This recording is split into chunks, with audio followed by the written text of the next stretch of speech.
the Cam Rogers Show, presented by FanDuel. I am Cam Rogers. Check me out on Twitter at Mr. Rogers99. Talked about the NBA draft. It's coming up June 21st, live from Brooklyn, New York.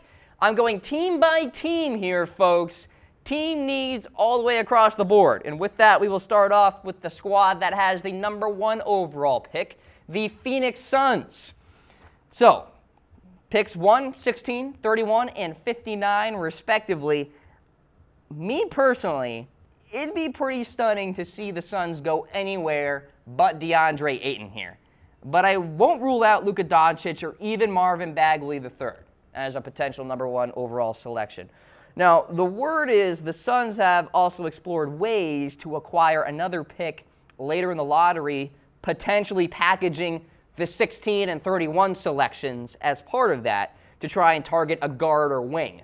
Now, the Suns can get creative here on draft night.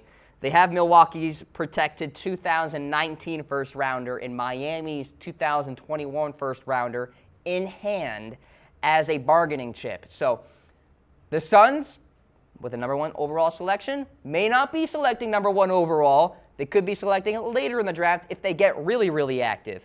Keep an eye on Gilgeous-Alexander and Aaron Holiday, by the way, for later selections, particularly at #16 overall for those Phoenix Suns. But it's DeAndre, it's DeAndre, it's DeAndre. Get that center, get that franchise player. He could be the face of that team for many years to come, and then move on with the draft. Do not get cute and get Luka Doncic or Marvin Bagley III, although honestly, there's a better argument to be made to get Bagley over Doncic. I am not a Doncic guy at #1 overall. I'm just not. So it's Ayton or it's Bagley in my opinion, and I think the play is going to be DeAndre Ayton. And the Phoenix Suns are not in any rush here, folks, to become an NBA title contender in the 2018-2019 season. They're just not. So they're playing the long game a little bit here. All right, let's get to the next team, the Sacramento Kings. They have picks 2 and 37, respectively. And in all reality, they just need to go best player available here. High ceiling kind of talent is preferred. Bagley is there at #2, assuming Ayton goes to #1. But I think Luka Doncic could be the selection there as well. Yes, De'Aaron Fox is supposed to be the future at point guard, but who knows?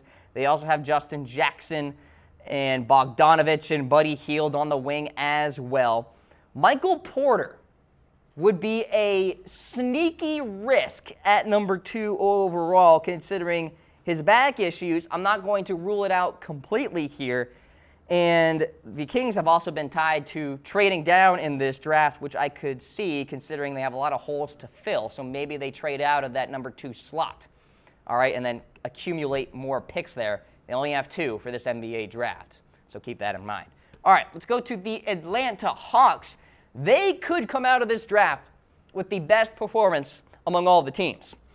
So you want to talk about long game here. The Hawks are prepping for an extended rebuild. That is just the reality of the situation for Atlanta. John Collins is really the only young piece they're truly committed to.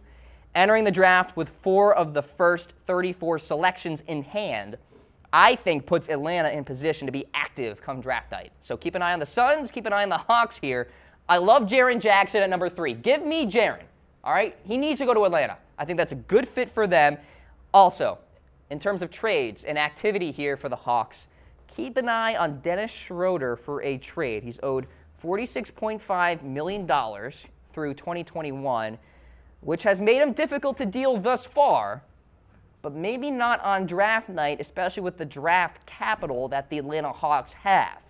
But in the end, I think Jaren Jackson is the guy at #3. I'm kind of doing a quasi-mock draft as I go throughout these teams here. I think it's Ayton, I think it's Bagley, and then I think it's Jaren Jackson Jr., which means Luka Doncic is available there at #4. So that's how I see things kind of panning out for Atlanta. Long-term rebuild, patience, and perhaps a Dennis Schroeder trade. Let's go to the Memphis Grizzlies. They select #4 and 32, respectively. And I wouldn't say the Grizzlies are in full tank mode, not as long as Mike Conley and Marc Gasol are playing well enough. And Memphis has been tied to trading back and tying in Chandler Parsons into the equation for perhaps some sort of trade here. I think it's Luka Doncic at number 4. I think he's available. I think the Grizzlies get him with Gasol and Conley still in the fold and still playing out the peaks of their career right now. Maybe the Grizzlies could be a low-key contending team if Doncic really does pan out well for them here. I think he'd start right next to Conley on day 1. Whoever the Memphis Grizzlies draft at number 4, I think is starting on day 1. That's just where they're at right now. So that's the deal with them. How about the Dallas Mavericks? So they have selections 5, 33, and 54. So the narrative with Dallas is that Mark Cuban is ready for this team to be competitive yet again. And so there could be some aggressive moves by way of the Dallas Mavericks leadership. They are armed with cap space and have only Dennis Smith, last year's first rounder, tied up beyond 2020. Now there's some buzz that the Mavs aren't completely sold on Mo Bamba at number 5 overall. So keep an eye on this name. Free agent DeMarcus Cousins may be headed to the Dallas Mavericks. I'm just saying he may. Why take a center at number 5 overall who's, more of a defensive guy, has his fair share of risks, talking about Mo Bamba when you can go out and get DeMarcus Cousins, albeit coming off an injury, but still he's a solidified player. You'd rather go with that guy over Mo Bamba at number 5 overall. So wouldn't even rule out Dallas trading back and grabbing a Kevin Knox, Mikal Bridges in that scenario there. All right, let's take a look at the Orlando Magic. Selection 6, 35, and 41. Orlando isn't tied down to much of anything on the roster long-term beyond last year's first-rounder, Jonathan Isaac. So John Hammond is known for drafting based off of physical talent. I think that's the path they take. They hired a defensive-minded coach in Steve Clifford, too. So this screams Mo Bamba at number 6 overall for me. And I would not be surprised to see Orlando go ahead and get Mo. I understand Orlando needs scoring and needs scoring badly. But they have a couple other selections, 35 and 41. They can get a couple of good guards, too, in those slots. So I'm not all that concerned if they do indeed go with Mo at number 6. So that's how I see things with the Orlando Magic. How about the Chicago Bulls? All right, so the Bulls possess a good young core, that we know, and they may just trade away the number 7 pick to a team that's in love with Michael Porter Jr. or Trae Young. Now, the biggest need is center, who can take the reins from Robin Lopez there. Wendell Carter should be there at number 7. I've been hearing from the Bulls faithful out there that they don't want Wendell Carter. They would love Michael Porter Jr. And if you guys saw my mock draft, I have Michael Porter Jr. going to the Bulls at number 7. That is best case scenario for them. Would be really great value. Trae Young did work out for the Bulls. I don't think they actually take him, but I wouldn't rule out Mo Bamba if the Mavs really don't like him and the Magic pass on him as well. The Bulls are solid at guard with Chris Dunn and Zach LaVine, respectively. So going Trae Young probably wouldn't make much sense. They should just trade back and get a Kevin Knox or whatever the case may be. Maybe a Colin Sexton if he's available later in that first round. All right, let's go to the Cleveland Cavaliers. They select number 8 overall, and it's all about LeBron, first of all. That's their primary focus. And maybe the Cavs know the future of LeBron James by the time draft night comes around. Who knows? There's only a few days left for that to come to fruition. But if LeBron is leaving, then the Cavs will be in full rebuilding mode, and they will be selecting number 8 overall.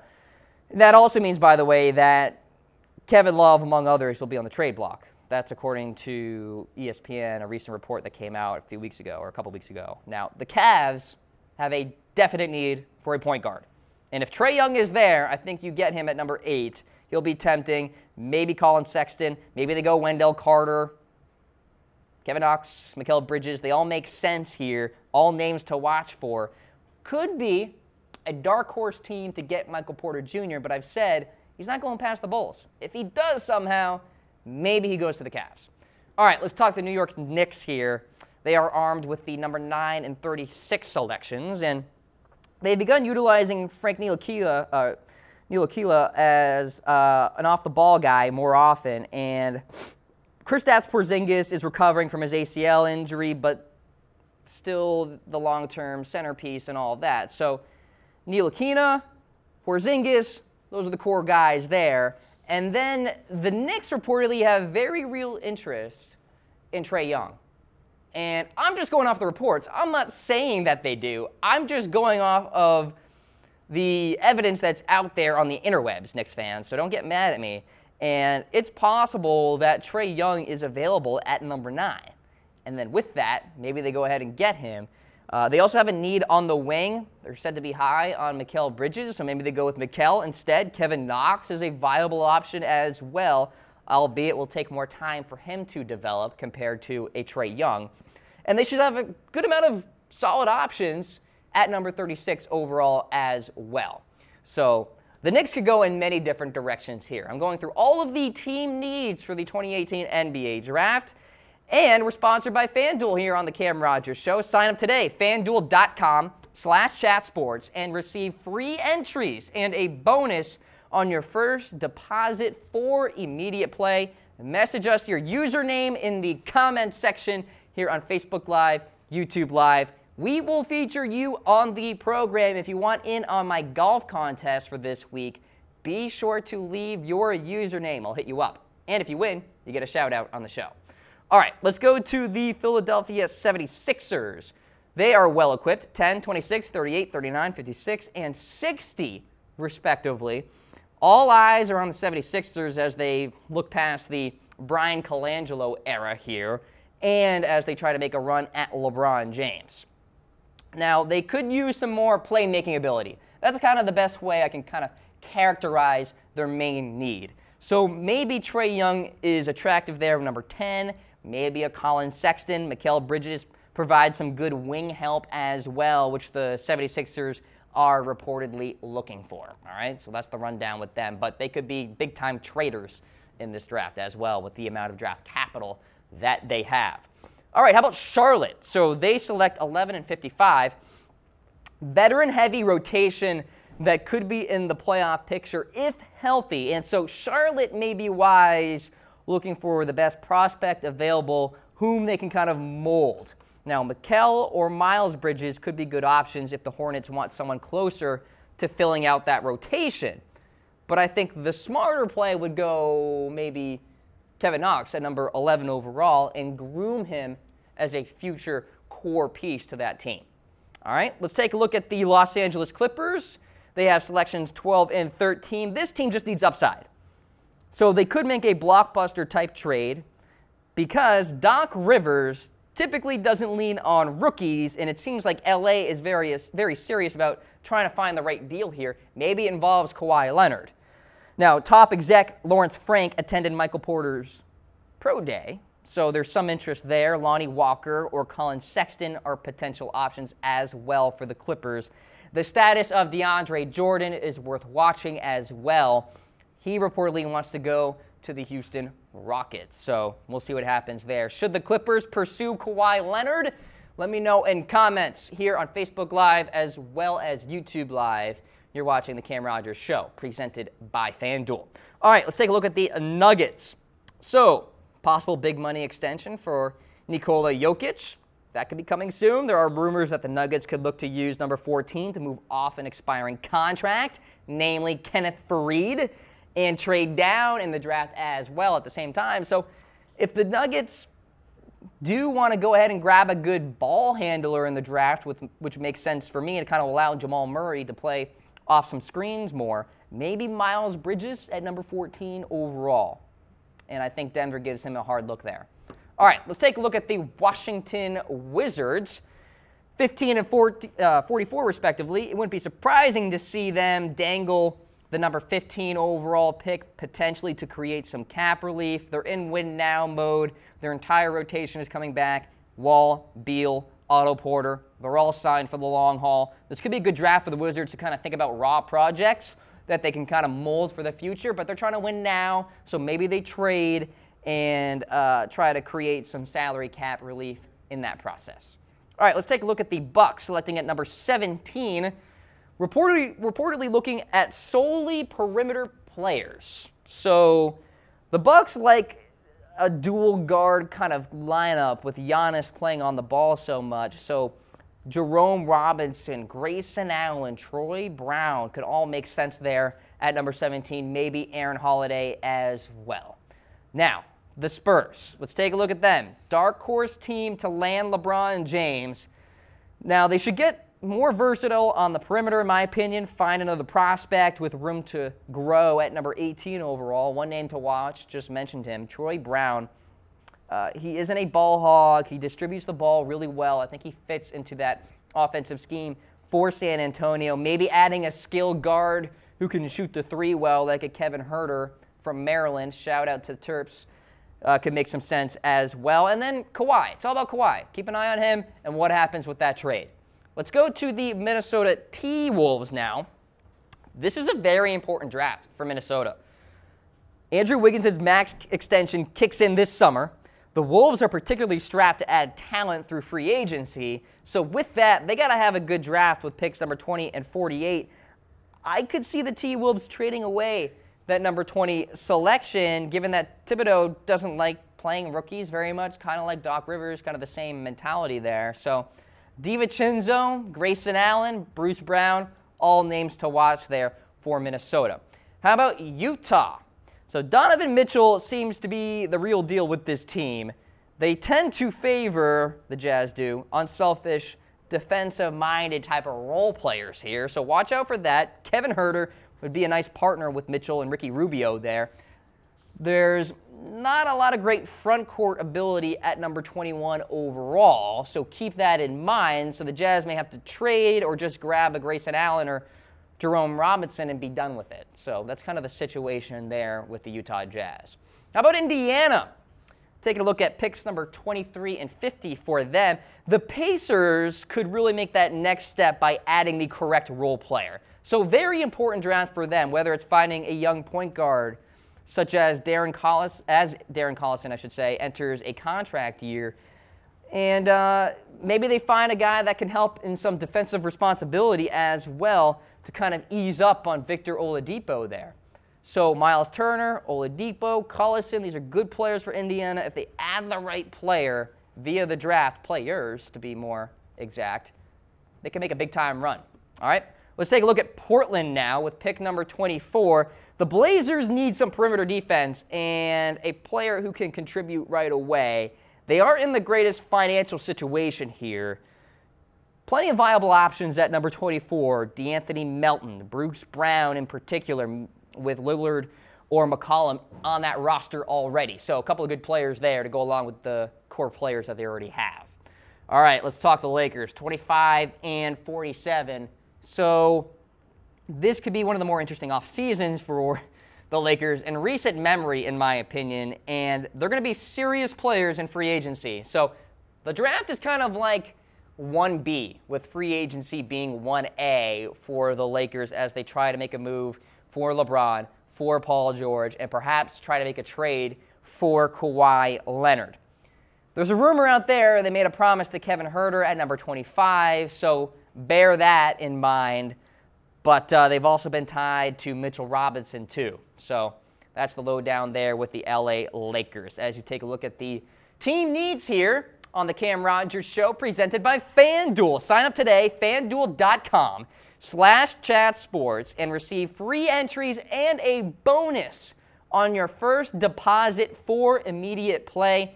Message us your username here on the comments section on YouTube Live as well as Facebook Live, and we will feature you right here on the program, FanDuel.com/chatsports. All right, let's go to the Boston Celtics here, selecting at number 27.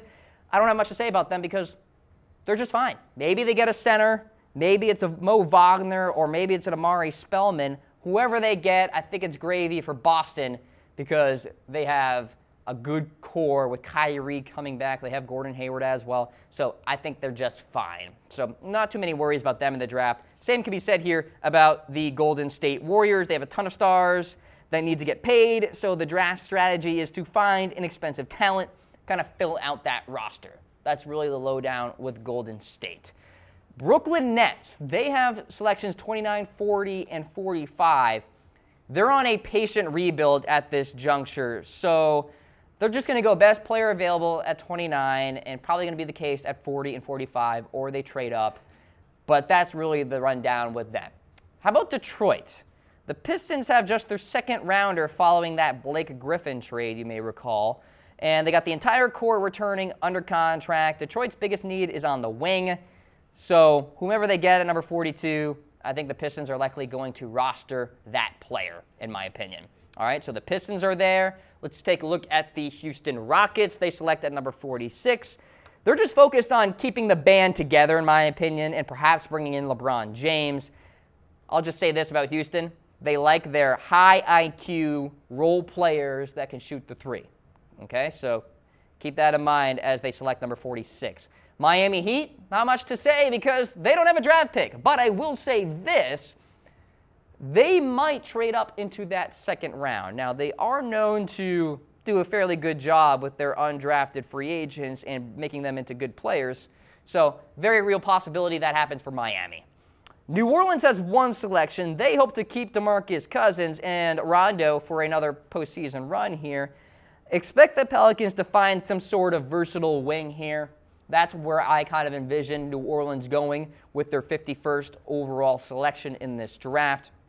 So that's kind of where we're at with them. You are watching the Cam Rogers Show presented by FanDuel. Let's take a look at Oklahoma City now. And a friendly reminder, it's $10 when you sign up on FanDuel. It's fanduel.com/chatsports. Oklahoma City, 53 and 57 respectively, with 2 late second-round selections. They have some flexibility to gamble on some upside without taking too much risk here. Russell Westbrook's max contract is going to kick in. The Thunder have a need to keep cap space open to try and re-sign Paul George, and they're trying. You know, let's not just say that Paul George is going to the LA Lakers. There is a very legit rumor out there that Oklahoma City is trying to make a big-time run at retaining Paul George. So that's their priority right now, although they do have a couple of selections to play with. All right, then the Toronto Raptors, they don't own a draft pick, but they are willing to buy a second rounder if there is a player available that they like. So that is the recent reporting out there in regards to them. It's unclear if they'll be able to keep Fred VanVleet, but it's possible Toronto shakes up its roster this summer via a trade. Again, don't be surprised to see the Raptors move up into that second round as we enter the NBA draft. It's June 21st from Brooklyn, New York. We'll have it here on Chat Sports.